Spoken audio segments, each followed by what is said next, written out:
you very much. Well, looking at the audience, hello everybody. I mean, we know each other, most of you, and I was kind of thinking, because the topic was CI/CD and how to bring in my presentation. It will not be as technical as Jacek's, though I have one slide of CI/CD. But mostly what I'd like to speak about is, there's like several things that were mentioned here: batch or CI/CD or CDC, batch or CDC, open source or proprietary. So when we are implementing architecture, we do a lot of choices, and at least from my standpoint, and I'm from an agency, so we usually implement new stuff. People that do analytics at companies usually use something because it was there. So there's kind of like, I feel a lot of time lack of understanding, like what kind of choice, and with the choice, what kind of trade-off should be made or are we making when we're picking a technology in particular. So I don't know where Jacek is. I really liked the question, why use or not use open source? I mean, have you seen that he created that community extractor for some kind of data source, right? So the question is, are you going to be there when it is going to break down at 12 o'clock in the night to fix it? Well, so you have a choice. You can have a person and super qualified like Jacek to do this, or you can pay $35 to this guy that will take care for you. I mean, that's your choice, right? So this is basically what this presentation will be about. And just before I start, to people that doesn't know me, my name is Giuliano Gianetti. I own an agency called Revolt BI. Before and prior to that, I was working for the Ministry of Defense. So that's me on a survival course for the commandos in France. I used to program in R. That's also me, winning a hackathon for Skoda Auto. The guys there were working for my company. One ended as a deputy of the member of the Pirate Party for the parliament. The second one today is the head of BI for CNC.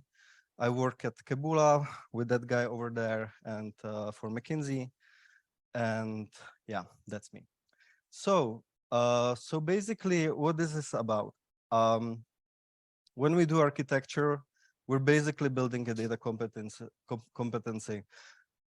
I honestly love this diagram because it usually shows us exactly what we're doing needlessly of, the technology that we're going to use. Because basically, when we do data, we do the same stuff all and over. We have some sources there.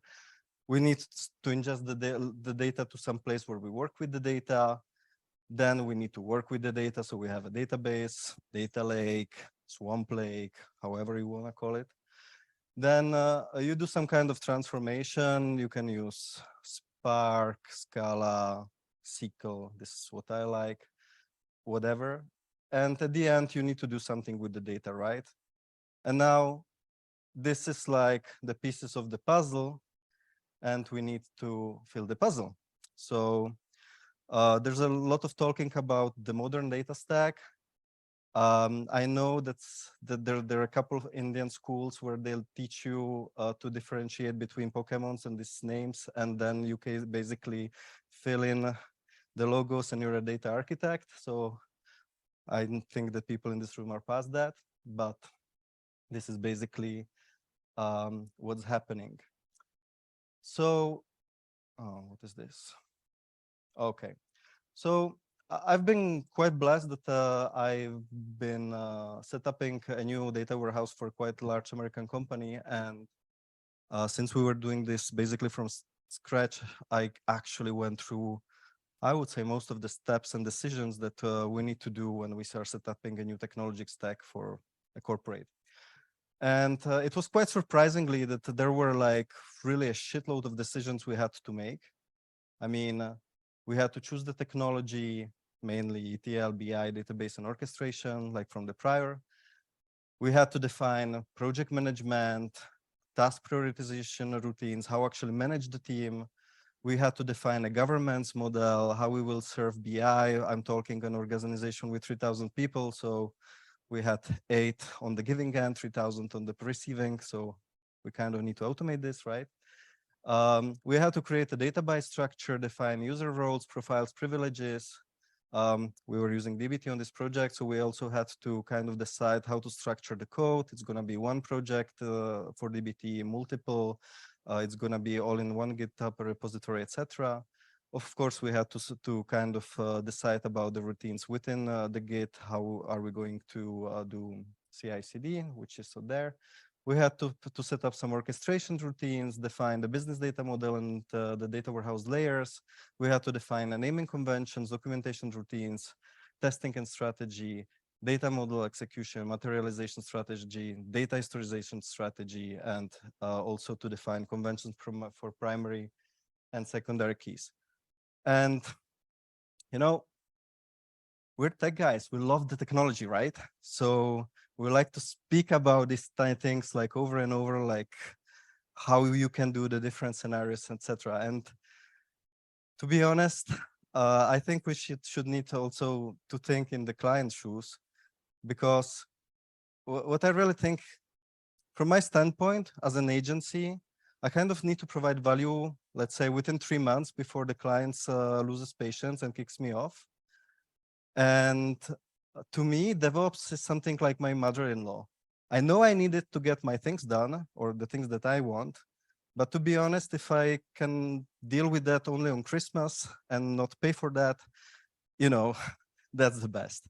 So I'm glad that I'm on a basically DevOps meetup.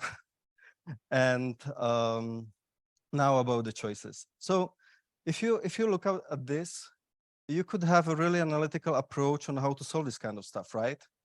You can take all the parameters, what is needed to be done, do like an analysis of all the tools on the market, then do a pricing proposition, choose the best, etc. You can do this for 10 years because the tools are changing, all the time. So probably you're never gonna get anywhere. And at the beginning, you need to choose the technology, because the technology will kind of like define most of the decisions that you will need to do, because of course, you have a problem space that needs to be limited, right? For instance, if you know that you will be using, I don't know, Datadog, well, you know how your transform layer is gonna be orchestrated. So there's one decision you don't need to do, right? But of course, it's a bit of a chicken egg problem, because you need to know what you want to do to be able to choose the technology and kind of hire the people for that. While usually you want to know it like before you need to kind of have a pricing, but before you actually know what the client needs, because usually these kind of projects are agile and it's kind of like difficult to understand what you will be needing at the end, right? So you kind of need to have some, I would say, principles that guide you on how and why you are choosing stuff that are a bit more less abstract. And at the end, when I'm looking at technology, the question that you usually ask is, hey, can it scale? Do I need many, especially external resources I need to run it? So it's expensive, right? Do I have actually someone in the team that can use this stuff, so I'm not gonna fail? Is it hard to learn the tech? Is it mature?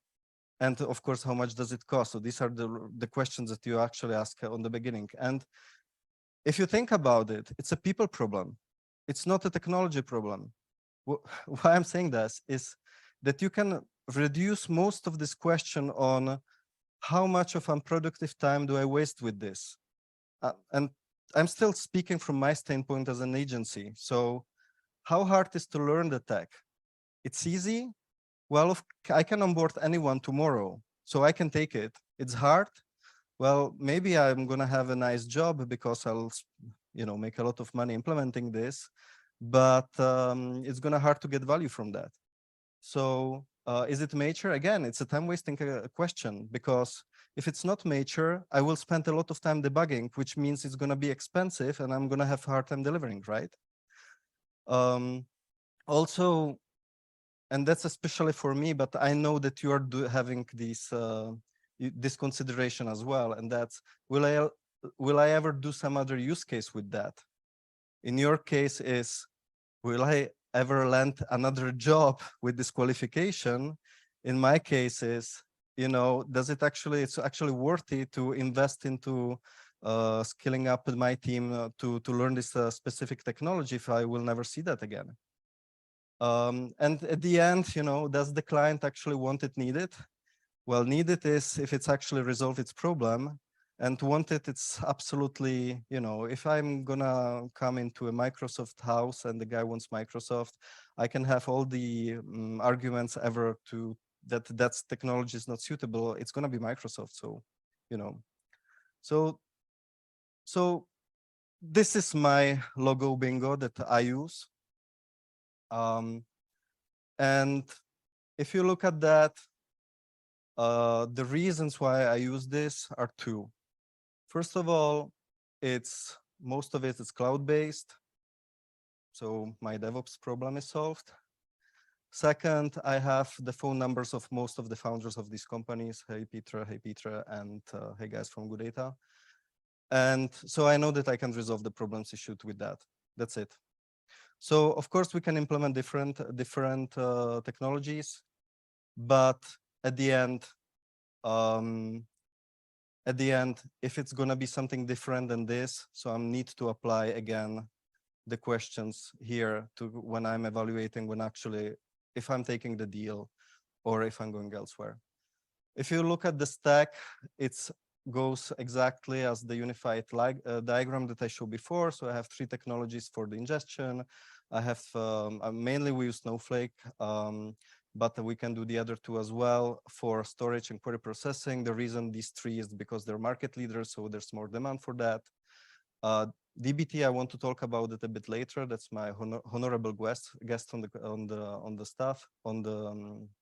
the list. And regarding the analysis and output, of course, Tableau and Power BI market leaders. Good Data is because I think they're really good at what they're doing, which is for me a bit of a niche, and that's embedded analytics. And I just never have seen another project that was able to scale to up to 80,000 workspaces for massively distributed data use cases as they do with MasterCard, Visa, and this kind of companies. So regarding DBT, it's all around. I mean, who's using DBT here?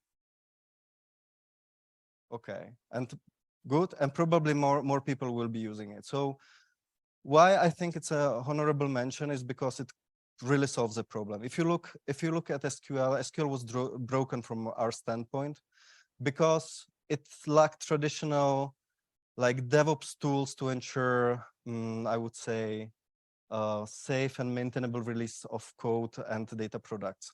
No way to test it, no way to kind of have organized repositories. When I was writing like data warehouses, I will always write it again because I would create views in some database and there was no abstraction to it. And also, I think that the data community wasn't doing this really well. I mean, we were used to write SQL, we were masters of SQL and different queries. Maybe we knew even how to optimize, the query execution, but it wasn't really our thing to think about testing and this kind of stuff. And, if the production broke, whatever, the management got the reports a day late. So what's the deal, right? So the programming languages, of course, had a different problem. And the problem was that they did not scale. I mean, you could write that in Python, what I mentioned before, but it was really hard to scale a Python transformation backend, for instance, because you would then need to do DevOps, which is something the data guys usually did not know how to do well. So I would spend more time kind of enabling, ensuring scalability than actually doing the job itself, which is provide data to business. So when I founded the company, I had like really wild dream. I wanted to release data features the same way developers do, create friendly documentation while I code, test data assertion as developers do, sequence my transformations automatically. And also I wanted to be able to reuse my code because when I'm writing a data model for a retail company, why shouldn't be able to use it again, right?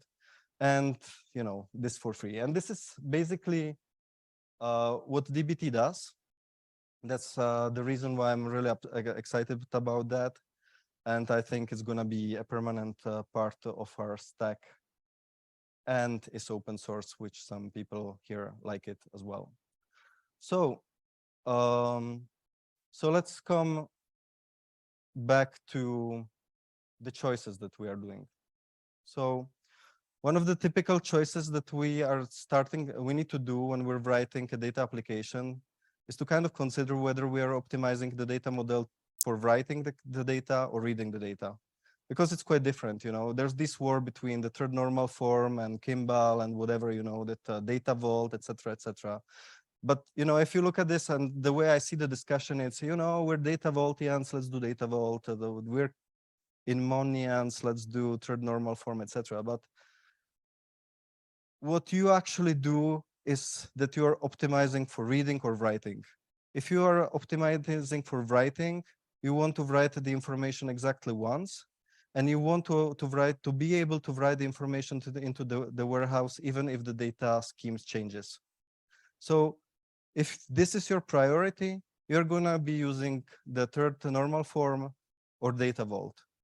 So we, for instance, had quite like a discussion whether to use data vault in our model, but then I figured out that data vault, by the way, was familiar. Okay. So basically data vault, what it does is that creates tables where you have just keys, like for instance, customer ID, while you write satellite domain dimension tables where you put in information. So for instance, if you have like the ID and some kind of like attributes, and then you change the system, well, no problem. You just write a new satellite table and you can still maintain your same data model. So you have still data vault able to ingest all the information you need. But of course, it's kind of problematic to read, because when you want to actually, I don't know, make a count of all your customers, well, you need to join the data, right? So you're going to do a lot of joins when you're reading. Well, if we optimize for read, well, my ideal is ideal is basically to have just one table with customers that I access, an Excel, for instance. That's why business users love so much Excel. I download it and I'm done, right? So it's just a different, you're doing a trade-off and a choice. And when we're doing this trade-off and the choice, is basically we're optimizing for human time or machine time. So if you think of it, this is like the prices for storage in Snowflake. So the third normal form will use the least space, right? Because you don't have any attribute like twice within your model. Well, you're saving probably $5 per month. That's what you gain by doing that, right? While the compute costs a bit more, of course, than storage, which is cheap right now. And United States-based senior analyst, this is like consulting rates would be like $12,000 per month. Giving this into the account, I optimize for read. I don't want to do joins.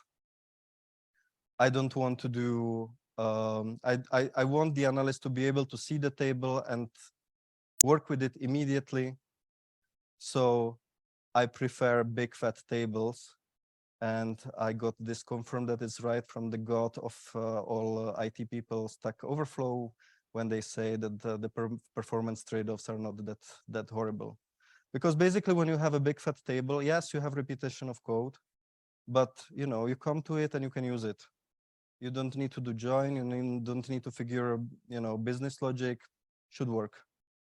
Of course, with some dependencies on the business, so it's not all black and white.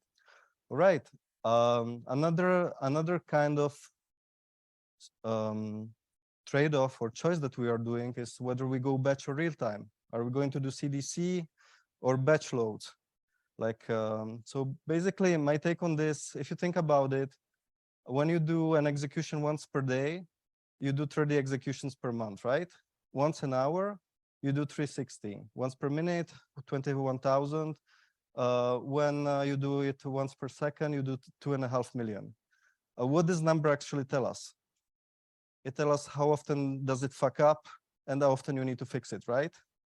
So the second thing that actually you need to take in consideration is, do you actually need real time? So let's say that you have, I don't know, a report of performance of people. Okay, so when the manager reads this report, how much time does it pass before he can take a solution, evaluate the solution, and make another one? For this, for instance, he would need to fire someone, hire someone. It maybe can be 3 months. Is it really necessary to be uploaded once a second? Well, probably not, right? So this is basically the decision that we're doing in this case. A second quite common decision that you need to take before is whether you do ELT or ETL. Even today, I heard some kind of my mispronunciation. You said that you're doing ETL, right? So what's the difference? ETL is historical. Again, it's a trade-off because before the databases weren't performant, so the performance was saved to actually read the data for the users. So the transformations were done on the servers when you execute a code. So the code execution was separated from the database. So you did the transformation before you loaded the data into the warehouse, right? Now compute is cheap, databases perform, so we have ELT. Because what's expensive is the time of the analyst. So you load all the shit into the database and you have it there and deal with it when you need it. So having that said, do you have any idea? So do you think that the Datadog is ETL or ELT? ETL, hands up. ELT? Okay, good. All right, but I have a more trickier question. So what about these guys? Are they ETL or ELT? Who thinks that Kabul is ETL? Who thinks Kabul is ELT? Yeah, oh no, geez. Well, I don't know. I think it's a weird animal. So I had actually the slide with, Mose and the penguin and the elephant because that's them, but they need to figure themselves out. All right. Another kind of decision that we are going to do is governance model. There's also these holy wars. Are we doing data mesh or data fabric, or I don't even know anymore this shit because any month I think it's a new theory how to do that comes up. So again, it's a conscious decision, right? I mean, I have this company that I was talking about. They have 8 people serving data for 3,000. Well, it works, but you cannot do data mesh with that. You do central governments because they need a ticket system because they cannot actually speak to these people because everything needs to be automated. I mean, do you want to have self-service BI? Do you want to actual people adopting analytics? Well, you need a different governance model, right? So who's going to tell you whether it's going to be this or this? You need to ask the board because they're putting money into it and they need to tell you, what they want. But it's also something that you need to think about. And the trade-off here is, well, do you want to have all people have all the data? Or do you want to make sure that, the people get access to the data they should? What is more important for you? If you think about it in retail, and most of the guys here that I see, we come from retail, right? So we know that not having data is fucking waste of money. So it's like, yeah, take it, whatever, here at the customer table and do something with it, right? Or it was before GDPR in a sense. But it's because, within the retail, there's low risk in terms of like that someone would do something really wrong with customer data, and really high reward in terms of the money you can make out of it. And the reward for using the data is quite higher than, for instance, in the defense industry or healthcare industry, where you should really not give away data before having quite a reason, because of course the the fines are quite big and you can really fuck up someone's life if you mess it up. Another thing that we need to decide is where we have business logic. And it kind of relate with the governance model, right? Imagine that you have metric definitions. Like, for instance, I loved good data because metrics definitions are in good data. You have a single source of truth where you can actually take all the metrics that you have within the company, and you have quite a definition there. So when you need to understand, how this is calculated, you just go and see. Or you could have the metrics definition within the warehouse, but then you need a documentation somewhere because the business user doesn't know how you calculate margin. So, what is quite interesting a take on this is something called star schema, unified star schema from Francesco Pupini. He was actually in Prague from quite a time ago. And he wrote a new approach to that, because if you think about business logic, usually it's defined by joins, and joins is the place where you usually messed up data. And he kind of thought about it, and he said, well, let's do it without joins. Let's do just an union. Because if you think about it, let's say that you want to know how many of your sold products were returned. At the end, what do you need? You need a ratio, and you need a ratio between the sum of the returns and the sum of the sold items. Well, you don't need a join for that. You can actually put them in a table as an union, and most of the BI tools can actually work with that, which then enables you to create just one bridge between all the tables, and you have one star schema where you have all the tables, and everything, you can all calculate everything there without the need or the issue of having kind of duplicates, this many-to-many relationships, etc. Because basically what you're doing is this. I don't have much time and I'm already over. So if you have questions about that, I can answer later. You need to kind of find out how you will historize data. Are you going to snapshot the data on the beginning, on the end? We usually use a CDC, etc. And so these are basically like my choices that governs why I do things. And it can be used basically as a manifest. And I'm not saying that this is correct for everyone here in the room. I'm just saying this is how I think about it. And basically what I want to do is to load data as often as possible, because I want to have the data so closest to the source system as possible, since I don't want to kind of run into issues. Why in the CRM is this and in the reports is something different? But I don't need to compute them.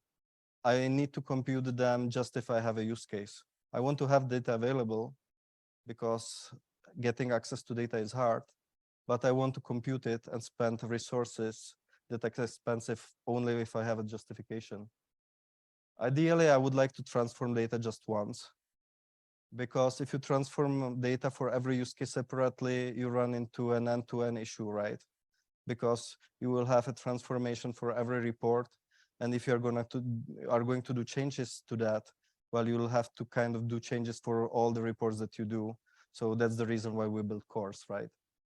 I want to store a copy of the data as we got it from the source, because we need audit. People change data, people do frauds, errors happens.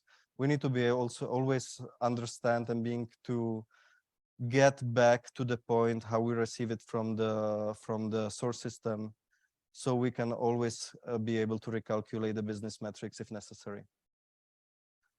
If possible, I like to go parallel, because if you don't go parallel, you have a single point of failure. That's a problem. And today it's quite easy and effective. So for instance, well, it can be done in multiple technologies. So our tables need to perform but still be readable by people. So as I mentioned, is a trade-off. When I have a table, I like a big fat table because, at least in the core, because it's readable. Of course, there's the performance issue. So not always you can do that, right? We need to trust data, so we need to test them. So yes, please, let's test data, because most of the problems that we have with If no one trusts the data, no one will use them. They will question everything you do over them, which means that people will go back over and again and go through every pipeline before they take something to the users. This is like the biggest time waste that I see like in most of my projects. And we need to be able to come back in time and reveal data changes that depend with historization. All right, so this was theory. I hope that I did not bore you. I have a bit of practice. So this is actually how it looks like in DBT. This is like the standard way how you would organize data in DBT. That's actually their best practices. So you would have one database, which is called raw, which is basically your staging layer, where you load the data as you get them. Then you would have some kind of transformation job that will create an analytics and development environment.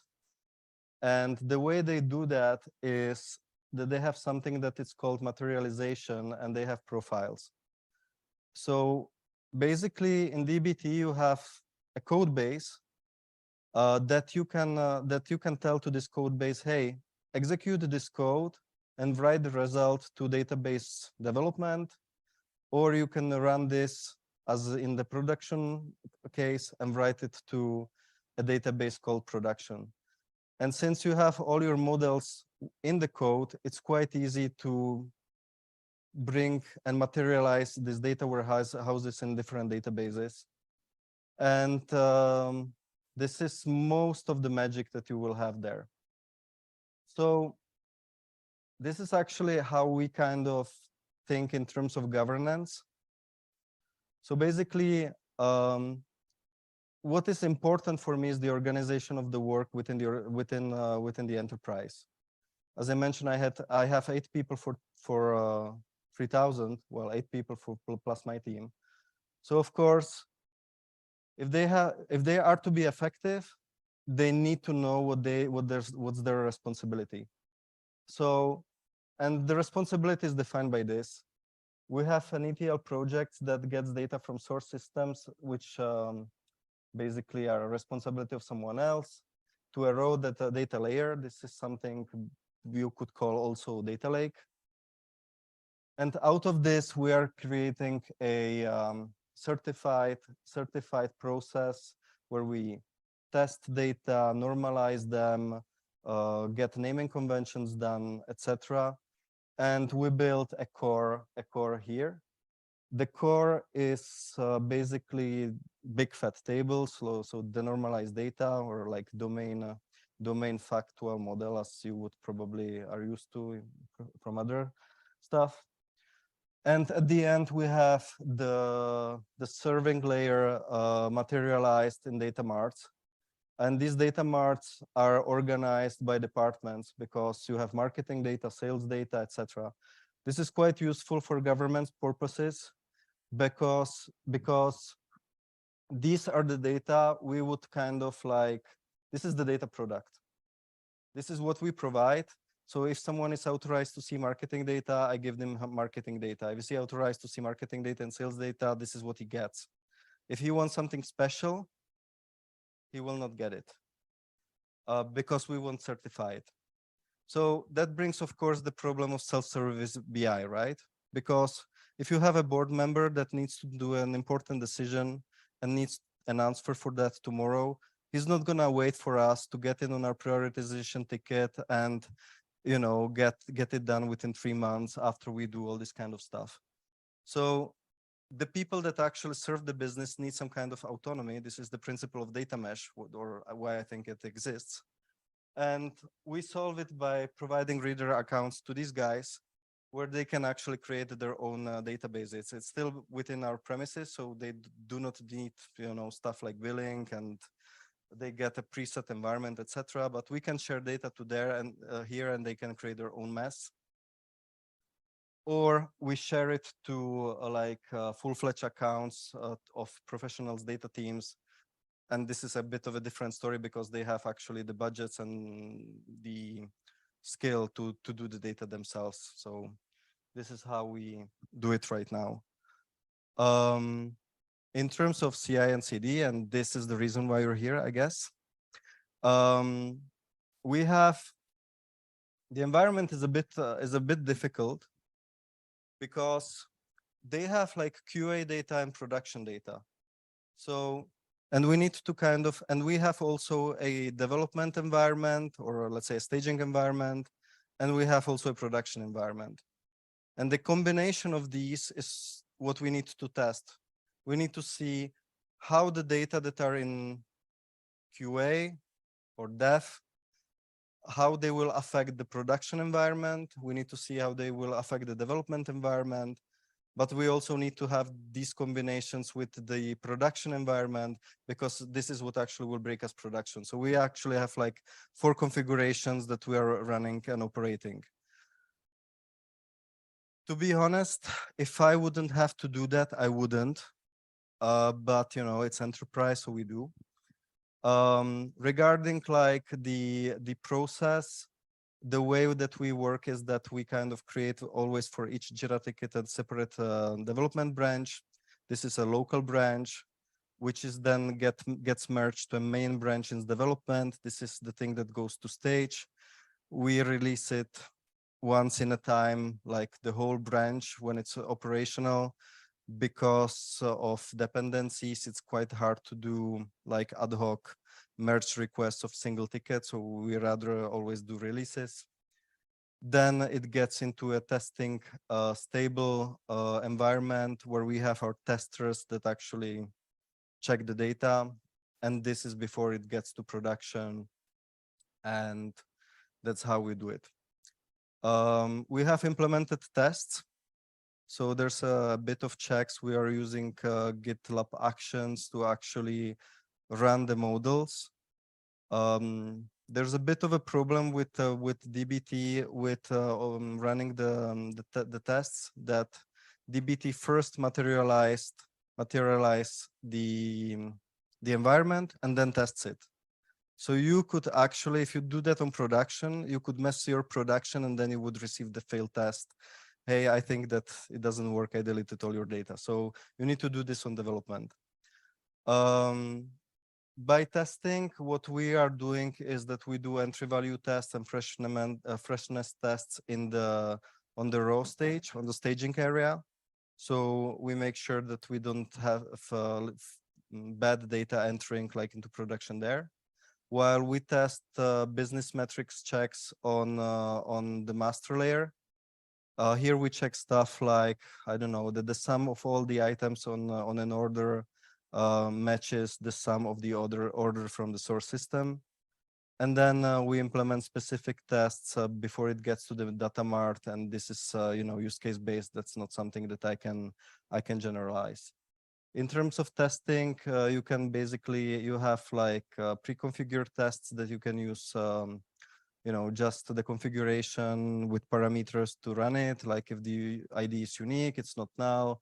If you have some enum of values within the data, like categorical data, and if you have relational integrity, that would save me fucking a lot of hours when I was working with good data, like years ago. And also you can do like custom tests, as I mentioned here. For historization, we create a macro. You can snapshot the data in DBT in a way that from the snapshot, it will actually create slowly changing dimension to data. Slowly changing dimension 2 is when you have that this value was valid from to, instead of having a snapshot with the copy of all the table doing every day. So you actually record just changes. And yeah, that's it. So open for questions.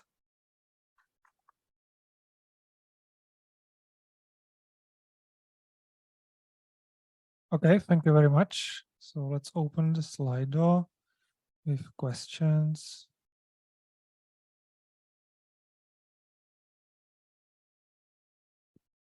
Okay, maybe can you move because there is QR code. And any questions from the audience? Are you still alive?